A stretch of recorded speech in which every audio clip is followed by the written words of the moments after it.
আসসালামু আলাইকুম everyone, I hope সবাই অনেক ভালো আছেন। আজ অনেক দিন পর আবার আপনাদের সঙ্গে আমি আমার ফার্স্ট টাইম চিজ কেক রেসিপিটা নিয়ে হাজির হয়েছি। তো এখানে আমি চিজ ক্রিম নিয়েছি, হুইপ ক্রিম নিয়েছি, আর ডাইজেস্টিভ বিস্কিট, আর butter, vanilla essence, sugar, lemon, আর ডেকোরেট করার জন্য এখানে আমি কিছু স্ট্রবেরি নিয়ে নিয়েছি।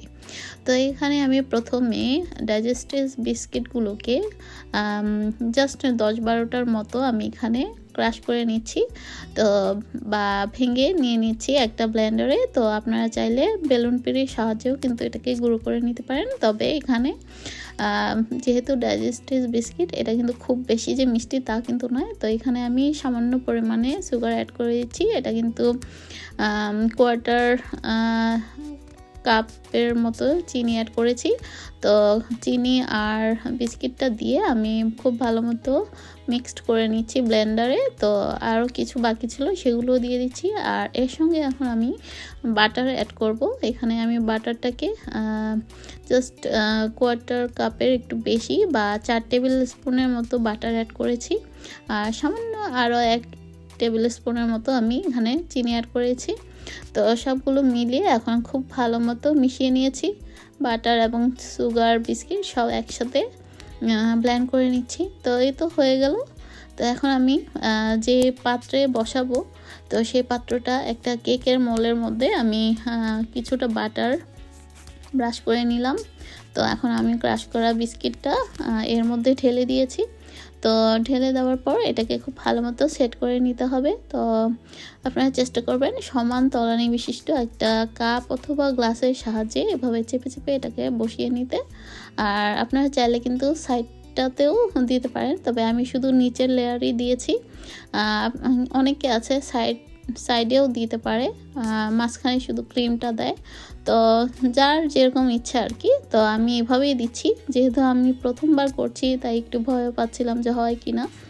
তো যাই হোক, বানানোর পরে দেখলাম যে না, ভালোই হয়েছে, খারাপ হয়নি, খেতে খুবই সুস্বাদু হয়েছে।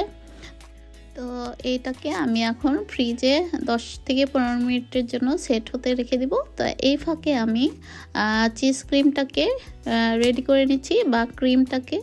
তো এখানে আমি 1 কাপের মতো ক্রিম দিয়ে দিয়েছি, মানে বাটিতে যতটুকু থাকে পুরোটাই দিয়েছি। আর 1 গ্লাসের মতো এখানে আমি হুইপ ক্রিম দিয়েছি। তবে হ্যাঁ, এখানে বলে রাখা ভালো, আপনারা হুইপ ক্রিম যদি বাসায় না থাকে, এখানে কিন্তু চিজ ক্রিমের সঙ্গে কনডেন্স মিল্ক অ্যাড করেও কিন্তু এটা বানিয়ে নিতে পারেন। তো এখানে আমি সুগার অ্যাড করেছি আমার টেস্ট অনুযায়ী, আর এখানে ভ্যানিলা এসেন্স দিয়ে দিলাম, আর 1 চিমটি পরিমাণে আমি সল্ট অ্যাড করব। আর এখানে লেমনের উপরের যে অংশটা, তো উপরের অংশটাকে আমি এভাবে দিয়ে দিচ্ছি। আপনাদের টেস্ট অনুযায়ী দিতে পারেন। তো এটা দিলে কি হয়, একটা সুন্দর স্মেল আসবে। আর এখানে আমি অর্ধেকটার মতো লেবুর জুস অ্যাড করেছি।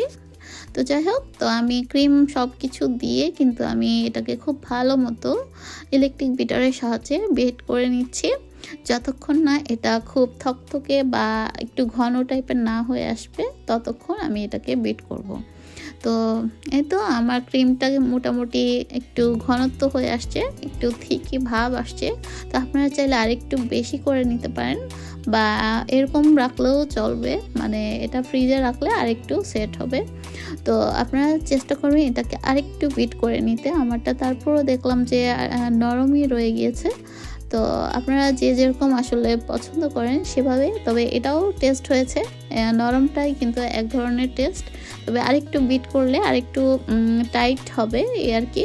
তো এটাকে আমি ঢেলে ফ্রিজে রেখে দিলাম 3-4 ঘন্টার জন্য। তো এখন আমি কিছু স্ট্রবেরি কেটে পরিবেশনের জন্য বা ডেকোরেট করার জন্য কেটে নিয়েছি। তো উপরে এই তো দেখতে পাচ্ছেন সাজিয়ে দিলাম। একটা স্ট্রবেরিকে আমি একটু ফ্লাওয়ার স্টাইলে কেটেছি। তো দেখতে কিন্তু খুবই সুন্দর হয়েছে, একদম দোকানের মতো। যেহেতু আমি এটাকে রাতে বানিয়েছিলাম, তাই আমি পরের দিন বের করে কেটে দেখাচ্ছি কেমন হয়েছে। খুবই সুন্দর এবং খেতেও খুবই সুস্বাদু হয়েছে। তো স্ট্রবেরিটা মাঝখানেরটা খুবই ডিস্টার্ব করছিল, তাই একটু সরিয়ে নিলাম। তো দেখতে পেলেন চুলায় বা ওভেন ছাড়াই কিভাবে খুব সহজেই চিজ কেকটা তৈরি করা যায় বাসায়। তো আপনারা এভাবে বাসায় তৈরি করে খেয়ে ফেলতে পারেন। তো আজ এ পর্যন্তই। সবাই ভালো থাকবেন, আমাদের জন্য দোয়া করবেন, আর আপনাদের জন্য রইল অনেক দোয়া। আল্লাহ হাফেজ। Thank you for watching.